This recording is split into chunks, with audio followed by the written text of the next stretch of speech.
நான் உங்ககிட்ட சேலஞ்ச் பண்ணுறேன். Yes Jamie Overton CSK pick பண்ண பிளேயர். எஸ் இந்த பிளேயரை சிஎஸ்கே பிக் பண்ணுவாங்கன்ட்டு நம்ம சேனலில் ப்ரெடிக்ட் பண்ணியிருந்தோம். எஸ் இது மாதிரி ஜிம்மி ஓவர்டனை சிஎஸ்கே எடுப்பாங்கன்ட்டு எந்த சேனலாவது ப்ரெடிக்ட் பண்ணியிருந்தாங்கன்னா, even Indian channel or foreign channel, cricket channel யாராவது ப்ரெடிக்ட் பண்ணியிருந்தாங்கன்ட்டு சொன்னீங்கன்னா நீங்கள் கமெண்ட் செக்ஷனில் கண்டிப்பாக நான் நாளைக்கே இந்த சேனலை டெலீட் பண்ணிடுறேன் கைஸ்.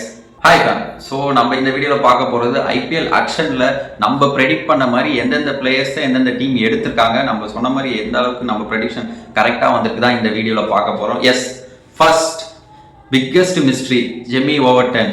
எஸ் எல்லாரும் நீங்கள் நினைக்கலாம் எப்படி அந்த பிளேயர் இங்கிலீஷ் கிரிக்கெட்டர், ஸோ அவரை எப்படி நீங்கள் ப்ரெடிக்ட் பண்ணீங்க? நம்ம ப்ரெடிக்ட் பண்ணோம் சிஎஸ்கே இவருக்கு போகணுன்ட்டு, எப்படி ப்ரெடிக்ட் பண்ணோன்ட்டு உங்களுக்கு எல்லாருக்குமே ஒரு டவுட் இருக்கும், சந்தேகம் இருக்கும். எஸ் நான் சொல்கிறேன் கைஸ், ரீசன் பிஹைண்ட் தட் என்னன்னா, ஃபர்ஸ்ட்லி ஆக்சுவலாக நான் ஒரு 2 இயர்ஸாக ட்ரீம் 11 விளையாண்டுக்கிட்டு இருந்தேன், கன்சிஸ்டண்டாக விளையாண்டுக்கிட்டு இருந்தேன். எஸ் கொஞ்சம் வின் பண்ணேன், கொஞ்சம் லாஸ் ஆனேன். ஓகே, ஸோ அதில் நான் கற்றுக்கிட்டது தான் இது இங்கிலீஷ் பிளேயர்ஸ் எல்லாருமே மோஸ்ட் ப்ராபப்ளி ஓரளவுக்கு எல்லா ட்ரீம் 11 விளையாடும்போது ஓரளவுக்கு இந்த பிளேயர் எப்படி ஆடுவாருன்ட்டு அப்படி அனலைசிஸ் பண்ணி தான் போடுவோம். ஸோ அப்படி போட்டால் தான் ஓரளவுக்காவது ஜெயிக்க முடியும். ஸோ அப்படி பண்ணும்போது எஸ் இவர் ஜெமி ஓவர்டன் நான் ஒரு 2-3 மேட்ச் போடுவேன் கைஸ். போடும்போது இவர் இருப்பார், பட் நான் இவரை பிக் பண்ண மாட்டேன். அப்போ பார்க்கும்போது வந்தாலே ஒரு 2-3 விக்கெட் எடுத்துடுறாரு. கவுண்டி கிரிக்கெட் ஆடும்போது வந்தாலே 2-3 விக்கெட் எடுத்துடுறாரு அண்ட் ஸ்டெடியா ஒரு 20 ரன்ஸ் அடிப்பாரு. அப்படி இருக்கும் போது தான் எஸ் ஸோ மேபி சிஎஸ்கே இவருக்கு போக வாய்ப்பு இருக்குன்ட்டு எனக்கு தோணுச்சு இன்ஸ்டிங்டா. ஸோ அது மாதிரி தான் நான் ப்ரெடிக்ட் பண்ணேன். எஸ் கரெக்டாக சிஎஸ்கே மேபி காசி சார் நம்ம சேனலில் பார்த்துருக்கலாம். So just kidding guys. So இதுதான் கைஸ் உண்மை. ஸோ தென் எஸ் அஸ்வினை எப்படி ப்ரெடிக்ட் பண்ணீங்க? எஸ் மோஸ்ட்லி அஸ்வினை பொறுத்த வரைக்கும் எல்லா சேனலும் மோஸ்ட்லி ப்ரெடிக்ட் பண்ணாங்க. பட் நான் எதனால ப்ரெடிக்ட் பண்ணிட்டு ரீசன் பிஹைண்ட் நான் சொல்கிறேன். எதனால நான் இது பண்ணேன்னா, எஸ் நீங்கள் நினைக்கலாம் மோஸ்ட் ஆஃப் த கைஸ் இதை அப்படிதான் நினைக்கிறேன். Ashwin CSK home ground, so கண்டிப்பாக வின் பண்ணி கொடுத்துருவாரு மோஸ்ட் மேட்சஸ், அதனால தான் சிஎஸ்கே எடுத்திருக்காங்கன்ட்டு நீங்கள் நினைப்பீங்க. அண்ட் மோஸ்ட் ஆஃப் த சேனலும் அப்படி தான் சொல்கிறாங்க.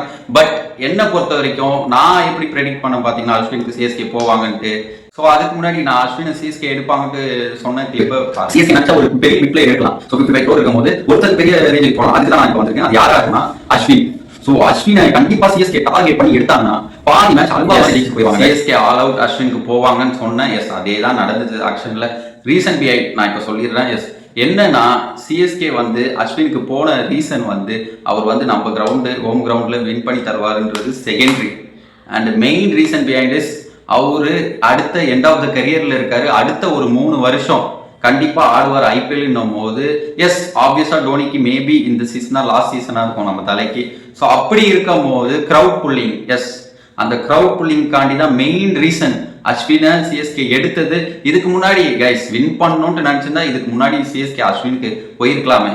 ஒரு 6-7 வருஷமா வேற டீம் தான் அஸ்வின் ஆடிக்கிட்டு இருக்காரு. ஸோ சிஎஸ்கே போயிருக்கலாம். பட் இப்போ போன ரீசன் இதுதான். என்ன பொறுத்த வரைக்கும் இந்த ரீசன் தான் கிரவுட் புல்லிங். ஸோ டோனி போயிடுவாரு இந்த சீசனோட மோஸ்ட் ப்ராபப்ளி.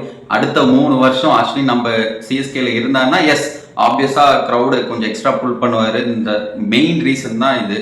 தென் அவர் prediction is Anderson. So Jimmy Anderson அன்சோல்டா போவாருன்னு ப்ரெடிக்ட் பண்ணோம். அதே மாதிரி தான் அவர் அன்சோல்டா போயிருக்காரு. He's is a legend. But still so age 40 போது கண்டிப்பாக எந்த டீமும் இன்வெஸ்ட் பண்ண மாட்டாங்க தெரிஞ்சது மோஸ்ட்லி. ஸோ அதனால தான் அன்சோல்டுன்னு நம்ம சொன்னோம். அதுக்கேற்ற மாதிரி கரெக்டாக அன்சோல்டு தான் ஆனார். தென் நம்ம ப்ரெடிக்ஷன் பார்க்க போனால் எஸ் இதுதான் கைஸ் ஒரு ஈஸியான ப்ரெடிக்ஷன் சொல்லலாம். எஸ் ஏன்னா நம்ம மேக்ஸ்வெல் அண்ட் ஸ்டோய்னிஸ் இந்த ப்ரெடிக்ஷன் மோஸ்ட்லி ஈஸி தான். பட் ஸ்டில் நான் சொல்கிறேன் என்னன்னா, ரிக்கி பாண்டிங் பஞ்சாப் கோச் ஆகிட்டார். அப்படி இருக்கவங்க மோஸ்ட் ப்ராபப்ளி ஆஸ்திரேலியன் பிளேயர்ஸை புல் பண்ண பார்ப்பாருன்ட்டு எனக்கு தெரியும்.